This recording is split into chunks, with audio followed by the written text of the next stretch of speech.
Namaku Sunar. Aku tinggal di sebuah desa kecil di Temanggung, Jawa Tengah. Yang akan aku ceritakan kali ini adalah peristiwa yang kualami belasan tahun lalu. Pengalaman aneh, menyeramkan, dan masih menjadi misteri buatku sampai saat ini.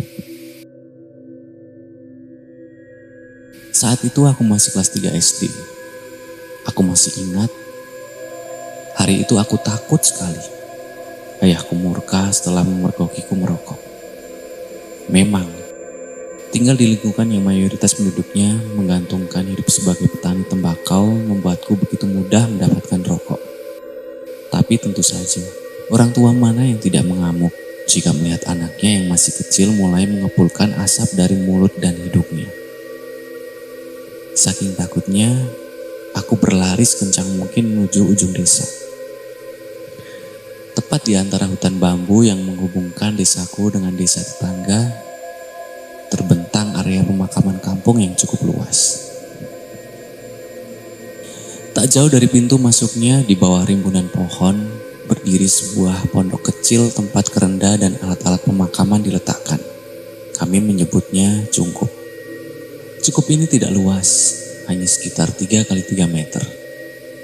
Di keempat sisinya berdiri tiang penyangga beton yang dicat putih dan tembok yang tingginya tak sampai 1 meter.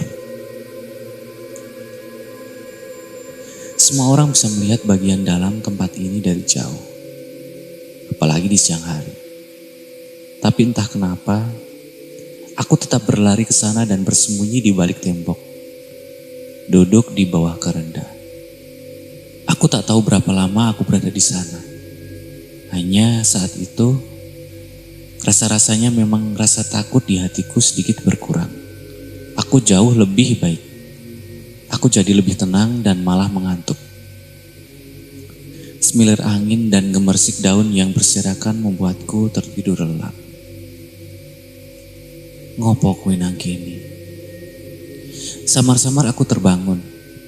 Aku melihat sepasang kaki. Dari suaranya aku mendengar ia adalah nenek-nenek. Dia membelakangiku dan aku hanya bisa melihat rambut putihnya disanggul dan dihias tusuk konde. Kapur mbah, takut dimarahi ayah. Mbok kowe tak jak dolan ayo. Aku mengangguk setuju. Sejujurnya, aku juga tidak tahu mengapa aku langsung mengiyakan. Satu-satunya yang kupikirkan saat itu, aku tidak mau ditemukan orang tuaku. Sayup-sayup aku mulai mendengar suara warga desa memanggil-manggil namaku. Nenek itu kemudian mengajakku ke atas keranda. Dia duduk di depanku. Persis seperti sedang naik motor. Pelan-pelan keranda itu melayang dan melaju melewati desa. Aku bisa melihat beberapa warga warawiri di bawah kami.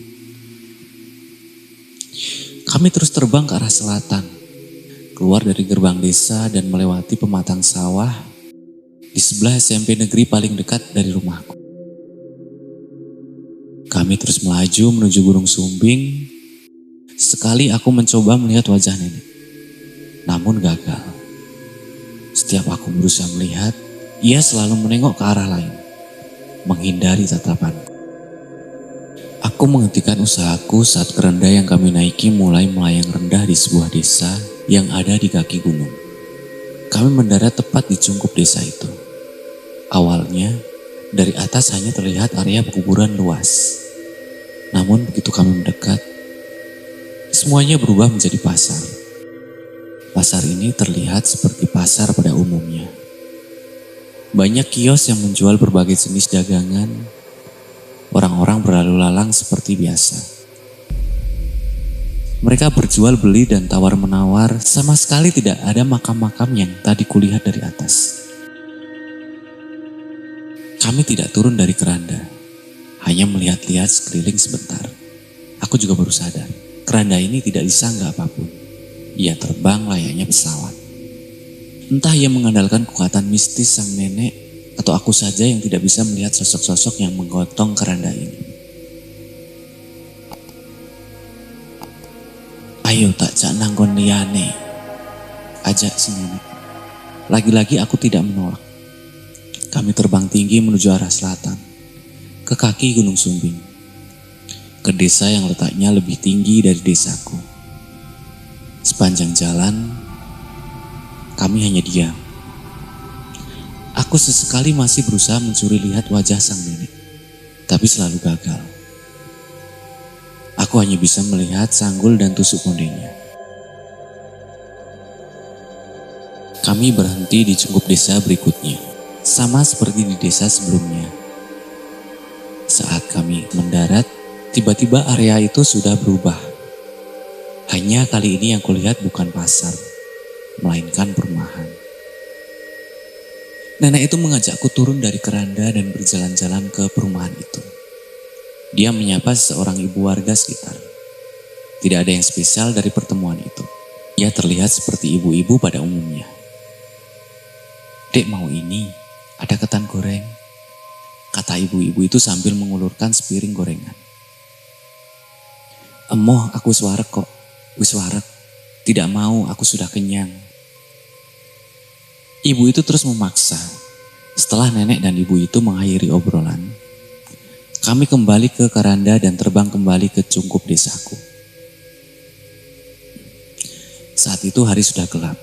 Aku menduga kami pergi selama 3 jam, karena aku baru kabur dari rumah saat masih sore. Dan saat ku kembali belum tampak terlalu malam. Kami duduk-duduk di atas keranda. Aku masih mendengar warga desa memanggil-manggil namaku. Tapi aku tak mengatakan apa-apa. Seorang tetangga bahkan sempat masuk ke cungkup dan mencariku di dalam bangunan. Ia menggeser-geser ember yang ada di bawah keranda. Namun anehnya, ia mengabaikanku.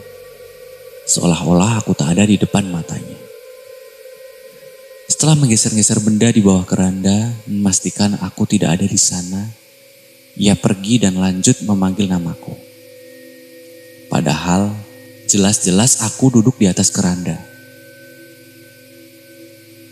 Aku juga bisa melihat warga lain yang berlalu lalang di area pemakaman itu. Mondar-mandir di depan cungkup, tapi sepertinya entahlah kenapa mereka tak bisa melihatku. "Sampean kok kabur kenapa?" tanya si nenek kepadaku. Nenek itu mengajakku mengobrol.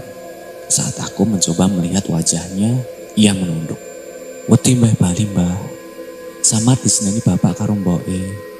Takut mau pulang nek, khawatir nanti dimarahi ibu dan bapak." Kami mengobrol banyak saat itu. Bisa dibilang, aku menceritakan banyak hal kepadanya. Tiba-tiba aku mendengar azan dari masjid yang letaknya tidak jauh dari area pemakaman. Azan subuh. Aku kaget, ternyata suara azan itu azan subuh. Aku ingat betul. Saat kabur dari rumah, matahari masih bersinar terang. Aku juga yakin bahwa perjalanan dan obrolanku dengan nenek ini tidak mungkin memakan waktu lebih dari 3 jam. Tapi ini sudah subuh. Artinya aku sudah pergi lebih dari setengah hari. Aku buru-buru turun dari keranda, berlari keluar kuburan menuju rumahku. Saat mendengar azan, tas di pikiranku adalah pulang. Aku terus berlari menuju rumah yang dipadati warga. Mereka menatapku lega. Tapi anehnya tidak ada satupun wajah yang kukenal. Seorang wanita menghampiri dan memelukku. Ia mengaku sebagai ibuku, tapi aku tidak mengenalinya. Semua orang di tempat ini yang mengaku sebagai ayah, ibu, kakak, adik, dan teman-temanku, tidak ada satupun yang aku ingat. Siapa orang-orang ini? Aku di mana?